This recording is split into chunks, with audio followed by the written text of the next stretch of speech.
सभी दर्शकों को मेरा स्नेह भरा नमस्कार।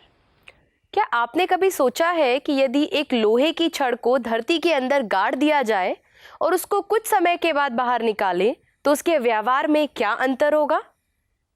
यह पाया गया कि वह एक चुंबक के जैसे हो जाती है जिसके दो ध्रुव होते हैं।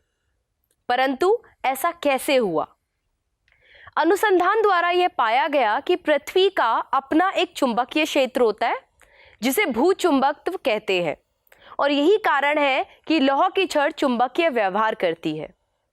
आज के कार्यक्रम में हम भूचुंबकत्व के विषय में विस्तार से चर्चा करेंगे। आपने अक्सर देखा होगा कि आसमान में बहुत सारी चिड़िया एक साथ उड़ रही होती है, पर आपने कभी सोचा है कि यह सब कहाँ जा रही हैं? हम अक्सर कहीं जाते हैं तो रास्ता भूल जाते हैं, परंतु यह चिड़िया बहुत लंबी दूरी तय कर सकती है। उन्हें ये सब कैसे पता कि कौन सी दिशा उत्तर है और कौन सी दक्षिण? आपने यह भी देखा होगा कि बहुत सारी चिड़िया स्वयं ही सर्बिया से साल के किसी विशेष समय पर विस्थापित होती है और राजस्थान के भरतपुर वन जीव अभयारण्य पहुंच जाती है। समुंदर में जाने वाले लोग कैसे एक से दूसरे देश पहुंच जाते हैं और इसके लिए वो एक चुंबकीय प्रकार का इस्तेमाल करते हैं। यह चुंबकीय प्रकार किस तरह दिशा बताता है? तो चलिए आज का प्रोग्राम शुरू करते हैं और इन सब प्रश्नों के उत्तर ढूंढने का प्रयास करते हैं। सबसे पहले एक महान वैज्ञानिक के विषय में कुछ बातें जानते हैं। हम कार्ल फ्रेडरिक गाउस का चित्र देख रहे हैं। वे एक विलक्षण बाल प्रतिभा थे।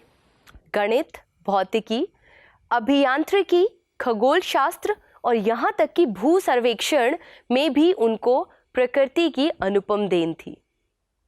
संख्याओं के गुण उनको लुभाते थे और उनके कार्य में उनके बाद आने वाले जमाने के प्रमुख गणितीय विकास का पूर्वाभास होता है।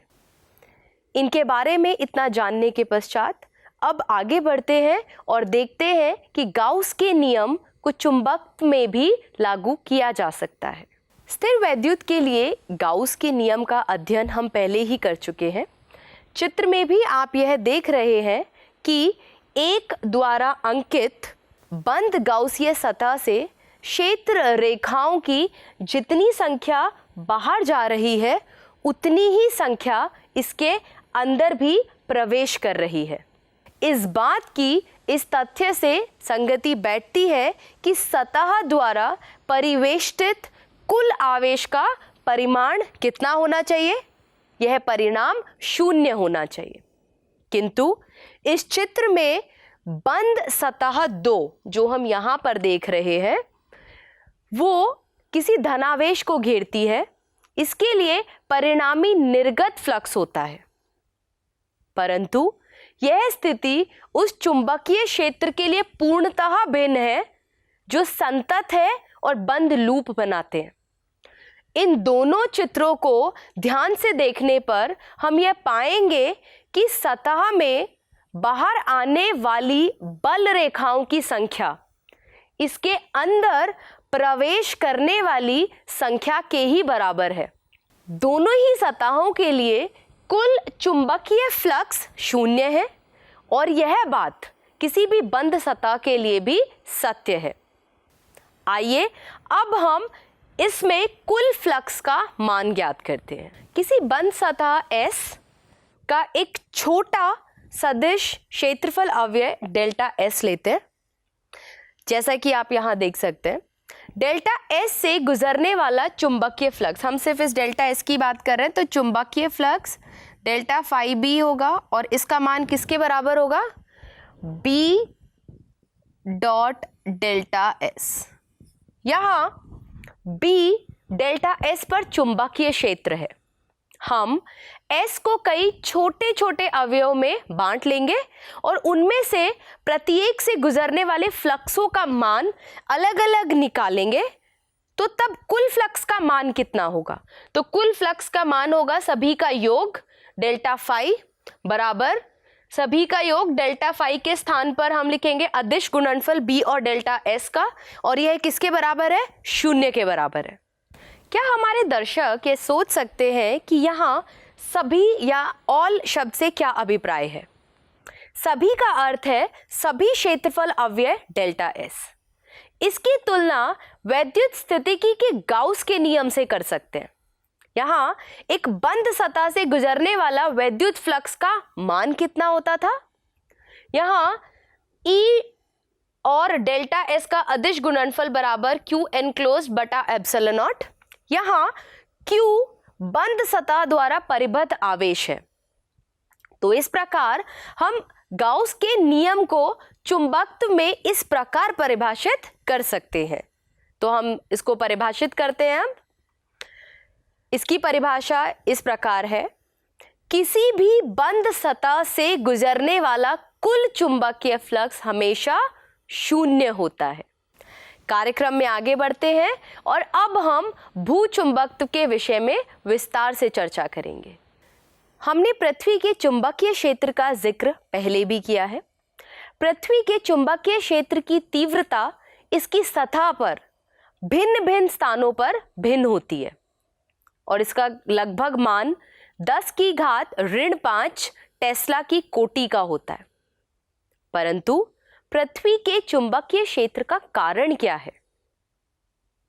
प्रारंभ में यह सोचा गया था कि पृथ्वी का चुंबकीय क्षेत्र इसके अंदर बहुत गहराई में रखे एक विशाल चुंबक के कारण है, जो लगभग पृथ्वी के घूर्णन अक्ष के अनुदिश रखा है। परंतु क्या यह सरलीकृत चित्र निश्चित रूप से सही है? नहीं, यह सही नहीं है। यह धारणा अब बदल गई है और अब यह माना जाता है कि पृथ्वी का चुंबकीय क्षेत्र इसके बाह्य क्रोड़ के धात्विक तरल, जो कि अधिकांश क्या है? पिघला हुआ लोहा एवं निकल, इसकी संवाहक गति के कारण उत्पन्न विद्युत धाराओं के परिणाम स्वरूप अस्तित्व में आता है और इस प्रक्रिया का एक विशेष नाम भी है। इसका विशेष नाम क्या है? इसको कहते हैं डायनेमो प्रभाव। पृथ्वी की चुंबकीय क्षेत्र रेखाएं पृथ्वी के काल्पनिक केंद्र पर रखे चुंबकीय द्विध्रुव के जैसी ही होती हैं। इस द्विध्रुव की अक्ष पृथ्वी के घूर्णन अक्ष के संपाती नहीं होती है, बल्कि वर्तमान में यह झुकी हुई है। क्या आप अंदाजा लगा सकते हैं कि लगभग कितना कोण झुकाव का है? जी हाँ, यह देख सकते हैं कि यह कोण लगभग 11.3 डिग्री का है। इस दृष्टि से देखें तो चुंबकीय ध्रुव वहां अवस्थित है जहां चुंबकीय बल रेखाएं पृथ्वी में प्रवेश करती है अथवा इसके बाहर निकलती हैं। वह ध्रुव जो पृथ्वी के भौगोलिक उत्तरी ध्रुव के निकट है, यहां पर उत्तरी चुंबकीय ध्रुव कहलाता है और इसी प्रकार पृथ्वी के भौगोलिक दक्षिण ध्रुव के निकट स्थित ध्रुव दक्षिणी चुंबकीय ध्रुव कहलाता है। क्या आपको लगता है कि ध्रुवों के नामकरण के संबंध में कुछ संभ्रम है?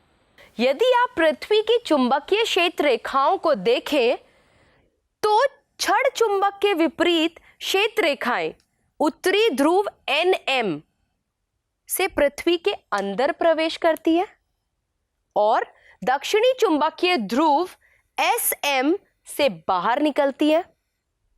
यह परिपाटी इसलिए शुरू हुई क्योंकि चुंबकीय उत्तर वह दिशा थी जिसमें चुंबकीय सुई का उत्तरी सिरा संकेत करता था। चुंबक के ध्रुव को उत्तरी ध्रुव इसलिए कहा गया क्योंकि यह उत्तर दिशा का ज्ञान कराने में सहायक था। तो इस प्रकार वास्तव में उत्तरी चुंबकीय ध्रुव पृथ्वी के अंदर के छड़ चुंबक के दक्षिणी ध्रुव की तरह व्यवहार करता है एवं दक्षिणी चुंबकीय ध्रुव इस छड़ चुंबक के उत्तरी ध्रुव की तरह। तो इस प्रकार हमारा यह भ्रम भी दूर हो गया जो हमने यहाँ पे ये NM और SM की बात की थी। आइए पहले अब एक प्रश्न का अभ्यास करते हैं। प्रश्न है कि विषुवत रेखा पर पृथ्वी के चुंबकीय क्षेत्र का परिमाण लगभग 0.4 गॉस है। पृथ्वी के चुंबक के द्विध्रुव आघूर्ण की गणना कीजिए। आइए इसको साथ मिलकर हल करते हैं। समीकरण के अनुसार विषुवतीय चुंबकीय क्षेत्र का परिमाण कितना होगा? यह परिमाण है BE बराबर म्यू नॉट M बटा 4 पाई R की घात 3। हमें M का मान ज्ञात करना है, तो M का मान बराबर होगा BE गुणा R की घात 3 बटा म्यू नॉट बटा 4 पाई। इन सभी का मान रखने के पश्चात हमें मिलेगा 4 गुणा 10 की घात ऋण 5 टेस्ला। ये त्रिज्या है पृथ्वी की, 6.4 गुणा 10 की घात 6 और इस पूरे की घात 3 बटा म्यू नॉट बटा 4 पाई का मान 10 की घात ऋण 7 है। इन सबको हल करने के पश्चात हमें M का मान मिलेगा 1.05 गुणा 10 की घात 23 एम्पेयर मीटर की घात 2। और यह मान भूचुंबकत्व संबंधी पुस्तकों में दिए गए मान 8 गुणा 10 की घात 22 एम्पेयर मीटर की घात 2 के बहुत निकट है। यदि हम समुद्र में जाते हैं तो दिशा निर्धारित करने के लिए हमारे पास एक चुंबकीय प्रकार होता है, पर क्या यह चुंबकीय प्रकार यथार्थ उत्तर दिशा दर्शाता है? यदि नहीं तो कितना कोण होता है और क्या यह कोण स्थान के साथ साथ परिवर्तित होता है? चलिए इन प्रश्नों के उत्तर जानने का भी प्रयास करते हैं। एक चुंबकीय सुई जो क्षैतिज तल में घूमने के लिए स्वतंत्र है, तब चुंबकीय याम्योत्तर में रहेगी और इसका उत्तरी ध्रुव पृथ्वी के चुंबकीय उत्तरी ध्रुव की ओर संकेत करेगा। चूंकि चुंबकीय ध्रुवों को मिलाने वाली रेखा पृथ्वी के भौगोलिक अक्ष की तुलना में किसी कोण पर झुकी रहती है, तो किसी स्थान पर चुंबकीय याम्योत्तर और भौगोलिक याम्योत्तर से एक कोण बनाती है। यही वह कोण है जो यथार्थ भौगोलिक उत्तर एवं चुंबकीय सुई द्वारा इंगित उत्तर के बीच बनता है। इस कोण को क्या कहेंगे? इस कोण को कहेंगे चुंबकीय दिक्पात अथवा केवल दिक्पात भी कह सकते हैं। दर्शकों के लिए भी मेरे पास एक अभ्यास है। वो अभ्यास यह है कि वे अलग अलग शहरों का दिक्पात ढूंढें और ये कल्पना करने की कोशिश करें कि चुंबकीय सुई किस दिशा में ठहरेगी। जैसे उदाहरण के तौर पर भारत में दिक्पात का मान काफ़ी कम है, जैसे यह दिल्ली में 0 डिग्री 41 मिनट्स ईस्ट एवं मुंबई में 0 डिग्री 58 मिनट्स वेस्ट है। अतः दोनों ही स्थानों पर चुंबकीय सुई काफी हद तक सही उत्तर दिशा ही दर्शाती है। एक अन्य महत्वपूर्ण राशि भी है जिसमें आपको और रुचि हो सकती है, तो कार्यक्रम में आगे बढ़ते हैं और अब इस महत्वपूर्ण राशि के विषय में विस्तार से पढ़ते हैं। यदि कोई चुंबकीय सुई एक क्षैतिज अक्ष पर इस प्रकार पूर्ण संतुलन में हो कि चुंबकीय याम्योत्तर के तल में घूम सके, तो यह सुई क्षैतिज से एक कोण बनाएगी और यह कोण ये वाला कोण है जिसको हम कहते हैं नमन कोण। अतः नमन कोण वह कोण है जो पृथ्वी का कुल चुंबकीय क्षेत्र BE पृथ्वी की सतह से बनाता है, तो ये कोण I को हम कहते हैं नमन कोण।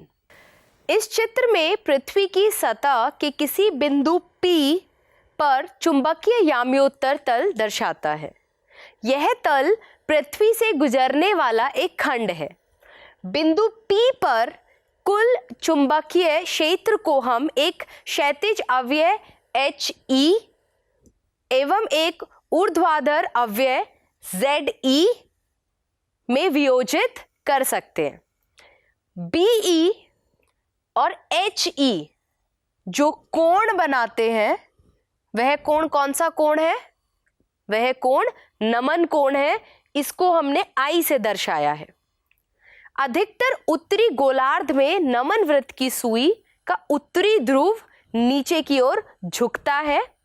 इसी प्रकार अधिकांश दक्षिणी गोलार्ध में नमन सुई का दक्षिणी ध्रुव भी नीचे झुकता है।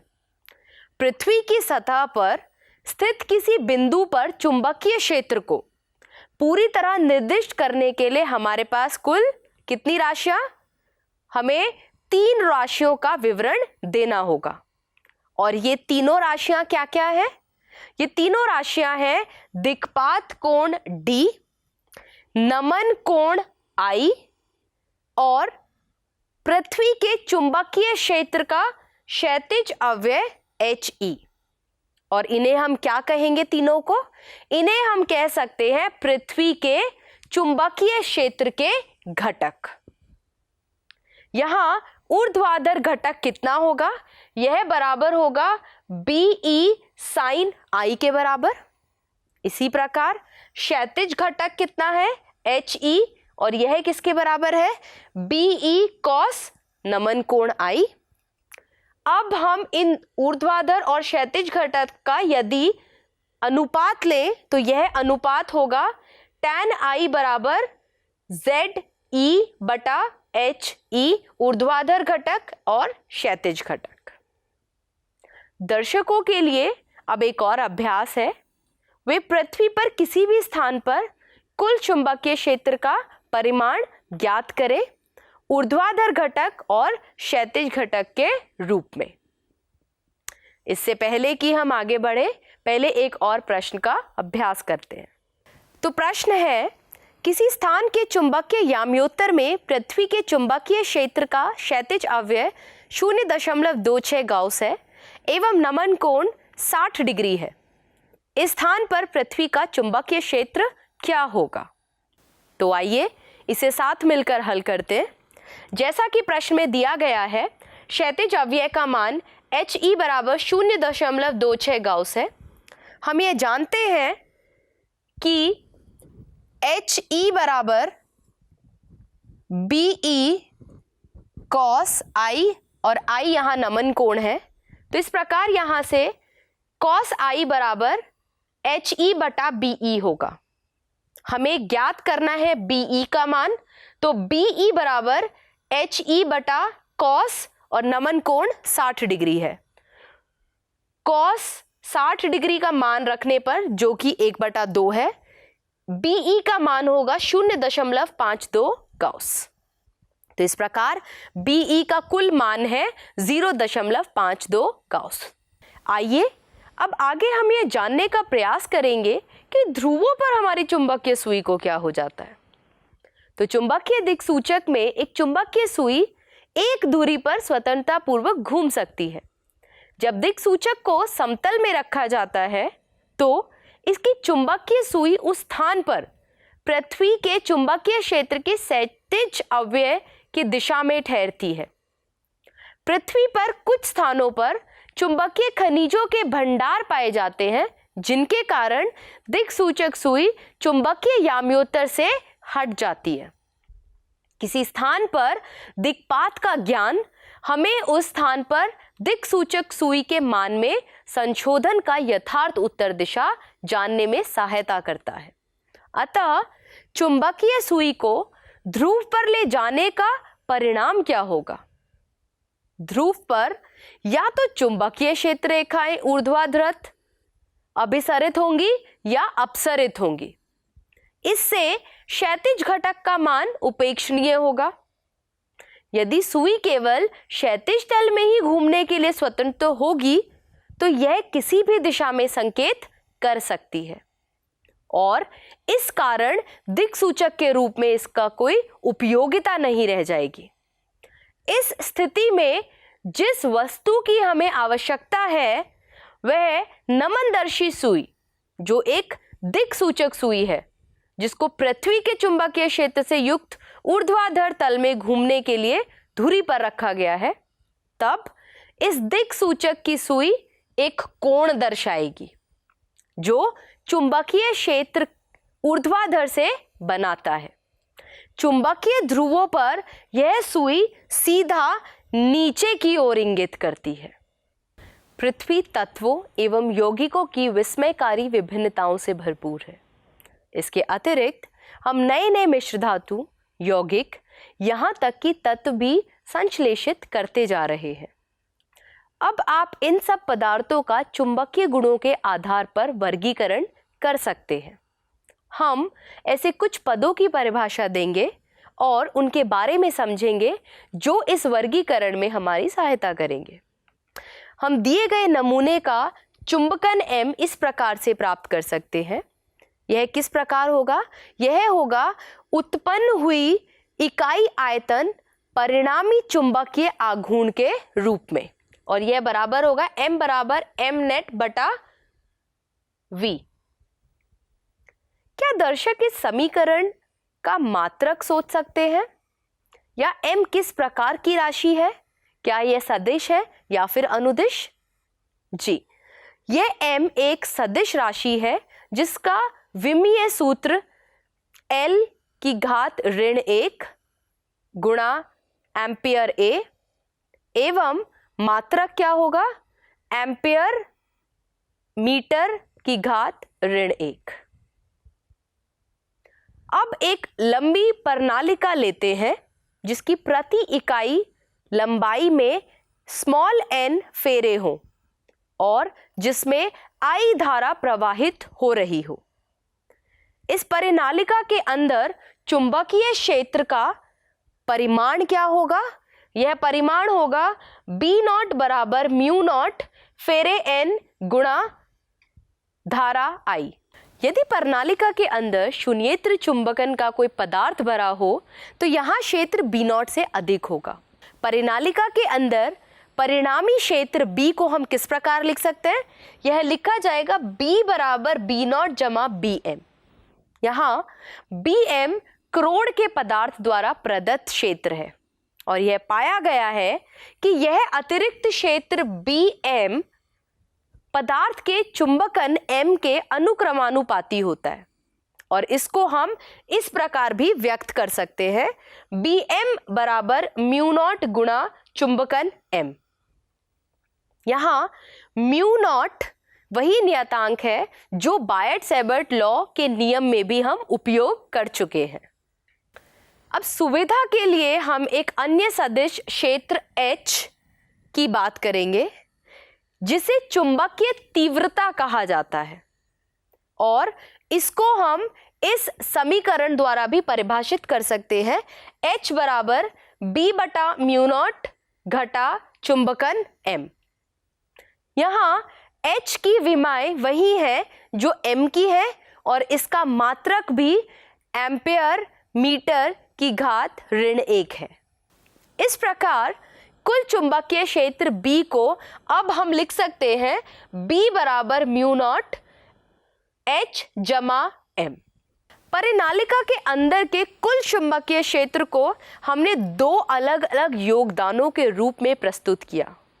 पहला, बाह्य कारक जैसे कि परिनालिका में प्रवाहित होने वाली धारा का योगदान यहाँ H द्वारा व्यक्त किया गया, और दूसरा चुंबकीय पदार्थ की विशेष प्रकृति के कारण अर्थात M। बाद वाली राशि M बाह्य कारकों द्वारा प्रभावित की जा सकती है और यह प्रभाव गणितीय रूप में हम इस प्रकार से व्यक्त कर सकते हैं M बराबर काय गुणा H। यहाँ काय एक विमा विहीन राशि है और इसे चुंबकीय प्रवृत्ति कहते हैं। यह किसी चुंबकीय पदार्थ पर बाह्य चुंबकीय क्षेत्र के प्रभाव का माप है। काय बहुत छोटे परिमाण वाली राशि है। कुछ पदार्थों के लिए इसका मान छोटा और धनात्मक है जिन्हें अनुचुंबकीय पदार्थ कहते हैं। कुछ पदार्थों के लिए इसका मान छोटा एवं ऋणात्मक है और इस पदार्थ को क्या कहेंगे? इसे कहेंगे प्रतिचुंबकीय पदार्थ। प्रतिचुंबकीय पदार्थों में M एवं H विपरीत दिशाओं में होते हैं। तो हमें अब क्या समीकरण प्राप्त होता है? यह समीकरण है B बराबर म्यू नॉट 1 जमा काय और सबका गुणा H के साथ। अब हम देखते हैं कुल चुंबकीय क्षेत्र B का क्या मान होगा। यह बराबर होगा B बराबर म्यू नॉट गुणा म्यू आर गुणा H। म्यू नॉट गुणा म्यू आर को हम दर्शाएंगे म्यू से। यहाँ म्यू आर यानी कि ये राशि बराबर है 1 जमा काय के, और ये एक विमाविहीन राशि है जिसे हम पदार्थ की आपेक्षिक चुंबकशीलता या आपेक्ष चुंबकीय पारगम्यता कहते हैं। यह स्थिर वैद्युतिकी के परावैद्युतांक के समतुल्य राशि है। पदार्थ की चुंबकशीलता म्यू है और इसकी विमाएं तथा मात्रक वही है जो म्यू नॉट के हैं। अब हम पदार्थ की चुंबकशीलता म्यू बराबर लिखेंगे गुणनफल म्यू नॉट और म्यू आर का। यह बराबर है म्यू नॉट 1 जमा काय के। काय, म्यू आर एवं म्यू में 3 राशियां परस्पर संबंधित हैं। यदि इनमें से किसी एक का मान ज्ञात हो तो बाकी दोनों का मान ज्ञात किया जा सकता है। तो जो भौतिक राशियां हमने यहाँ सीखी उनका उपयोग हम किसी भी पदार्थ को वर्गीकरण करने में कर सकते हैं। वर्गीकरण की श्रेणियां क्या क्या होंगी? ये 3 श्रेणियां हैं, प्रतिचुंबकीय, अनुचुंबकीय एवं लौह चुंबकीय श्रेणियां। चुंबकीय प्रवृत्ति काय की दृष्टि से देखें तो कोई पदार्थ प्रतिचुंबकीय कब है? यह तब होगा यदि इसके लिए काय कैसा है? ऋणात्मक। और यदि काय धनात्मक है तो क्या होगा? और इसका मान भी अल्पमान है तो यह श्रेणी होगी अनुचुंबकीय। और अंत में लौह चुंबकीय कब होगा? यदि काय धनात्मक एवं इसका मान अधिक है। तो इस प्रकार हम श्रेणी में रख सकते हैं। इस वर्गीकरण के विषय में हम अगले कार्यक्रम में विस्तार से चर्चा करेंगे। इस प्रकार हम अब कार्यक्रम के अंत में आ पहुंचे हैं। आज हमने क्या क्या सीखा? आज हमने सीखा कि हम किस प्रकार गाउस के नियम को चुंबकत्व में भी लगा सकते हैं। इससे यह परिणाम निकला कि चुंबक के एकल ध्रुव नहीं हो सकते। फिर हमने भूचुंबकत्व के विषय में काफी विस्तार से जाना और अंत में हमने चुंबकीकरण एवं चुंबकीय तीव्रता को भी समझा। अब दर्शकों के मस्तिष्क में जरूर कुछ सवाल आ रहे होंगे, जैसे कि एक जगह से दूसरी जगह जाने पर पृथ्वी का चुंबकीय क्षेत्र बदलता तो है, परंतु क्या यह समय के साथ भी बदलता है? यदि हाँ, तो कितने समय अंतराल पर इसमें पर्याप्त परिवर्तन होते हैं? क्या पृथ्वी का चुंबकीय क्षेत्र अपनी ध्रुवता को उलट सकता है? पृथ्वी के क्रोड़ में लोहा है, यह सबको ज्ञात है। फिर भी भूगर्भ शास्त्री इसको पृथ्वी के चुंबकीय क्षेत्र का स्रोत नहीं मानते। ऐसा क्यों? इन सभी और इसके अलावा जो भी आपके मन में सवाल हैं, उनका उत्तर जानने का जरूर प्रयास करें। तो मिलते हैं अगले प्रोग्राम में। धन्यवाद।